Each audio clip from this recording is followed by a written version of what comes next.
അല്ലല്ല, അത് അവസാനം രണ്ടാമത്തെ ആവശ്യമാണ്. ഒന്നാമത്തെ ആവശ്യം എന്ന് പറയുന്നത് ഇത് പിൻവലിക്കണം. കേന്ദ്ര ഗവൺമെന്റ് ആണല്ലോ ഇത് ചെയ്തുകൊണ്ടിരിക്കുന്നത്. കേരളത്തിന്റെ പ്രശ്നം വന്നപ്പോൾ ഞാൻ പറഞ്ഞത് മാത്രമേ ഉള്ളൂ. സംസ്ഥാന സർക്കാർ വന്നപ്പോൾ അവർ ചെയ്യണം എന്നുള്ളതാണ്. അത് അവർ ചെയ്തതാണ്, അവർ പറഞ്ഞതാണ്. ഞാൻ നേരത്തെ പറഞ്ഞ പോലെ സൈക്കിൾ ചവിട്ടി കൺട്രോൾമെന്റ് ഹോമുന്ന് അല്ലെങ്കിൽ വീട്ടിൽ നിന്ന് നിയമസഭയിലേക്ക് സമരത്തിന്റെ ഭാഗമായിട്ട് പോയ വി ഡി സതീശൻ എന്ന അന്നത്തെ പ്രതിപക്ഷ നേതാവാണ് ഇപ്പോഴത്തെ കേരളത്തിന്റെ മുഖ്യമന്ത്രി. അദ്ദേഹം ആ നിലപാട് സ്വീകരിക്കുമോ എന്ന കാര്യമാണ് ഞാൻ ചോദിച്ചത്.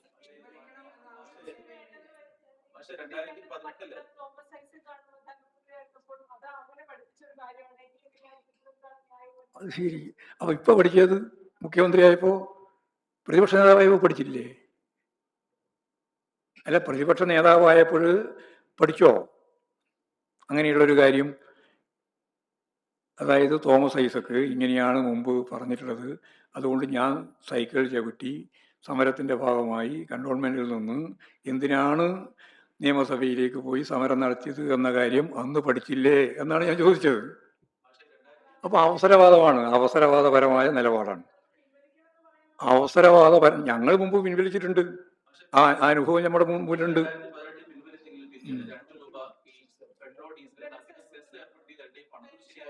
അല്ല, ഇതിപ്പോ ഓരോ സന്ദർഭത്തിലുമുള്ള സാമ്പത്തിക സ്ഥിതി ഉൾപ്പെടെ വെച്ചുകൊണ്ടാണല്ലോ കാര്യങ്ങൾ തീരുമാനിച്ചു പോകുന്നത്.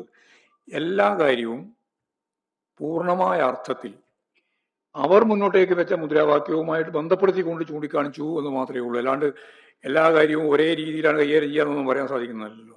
അത് സ്വാഭാവികമായിട്ടും മാറ്റം ഉണ്ടാവും, പല രീതിയിലും മാറും.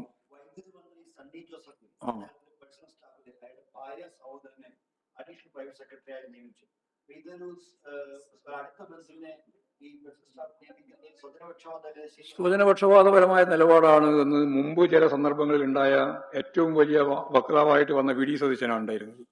അപ്പൊ എനിക്കത് പറയാനുള്ളത്, വി ഡി സതീശൻ ഉൾപ്പെടെയുള്ള മുഖ്യമന്ത്രി ഉൾപ്പെടെയുള്ള മന്ത്രിമാരും കെ പി സി സിയും പറയട്ടെ, K P C C president കൂടിയായിട്ട് തുടരുന്ന വൈദ്യുതി വകുപ്പ് മന്ത്രിയുടെ സ്വജനപക്ഷപാതപരമായ ഇത്തരത്തിലുള്ള നിയമനം ശരിയോ തെറ്റോ എന്ന കാര്യം അവരുടെ ഭാഗത്തു നിന്ന് തന്നെ വ്യക്തത വരുത്തട്ടെ എന്നാണ് അത് സംബന്ധിച്ച് പറയാനുള്ളത്. ശരിയില്ലാത്ത നടപടിയാണെന്ന് എല്ലാവർക്കും അറിയാലോ, പകൽ പിടിച്ച പോലെ വ്യക്തമല്ലേ.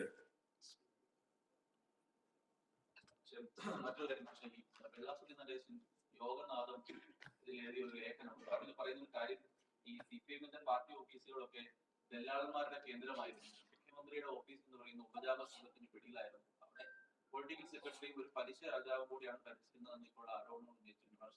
ഈ ആരോപണങ്ങളൊന്നും ഞങ്ങൾ അംഗീകരിക്കുന്ന ആരോപണങ്ങളൊന്നും. ഇങ്ങനെ ഓരോരാളും അവരവരുടെ വാദമുഖങ്ങൾ മുന്നോട്ടേക്ക് വെക്കുന്നു എന്ന് മാത്രമേ ഉള്ളൂ. അതിനോടൊന്നും ഞങ്ങൾക്ക് യോജിപ്പില്ല.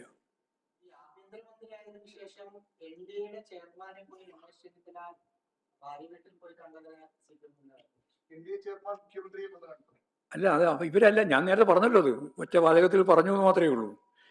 ഇവരാരെയൊക്കെ കണ്ടത് തെറ്റാണ് എന്ന് വ്യാപകമായി പ്രചരിപ്പിച്ചോ അത് ഞങ്ങളുമായിട്ട് ബന്ധപ്പെട്ട് ഡീലുണ്ട് എന്ന് പറഞ്ഞുകൊണ്ട് അവരെല്ലാം കാണാൻ ഇവർ ഓരോരുത്തരും മത്സരിച്ച് പോയിക്കൊണ്ടിരിക്കുന്ന ചിത്രമാണ് കേരളം കണ്ടുകൊണ്ടിരിക്കുന്നത്. അതാണ് വാർത്തയായിക്കൊണ്ടിരിക്കുന്നത്.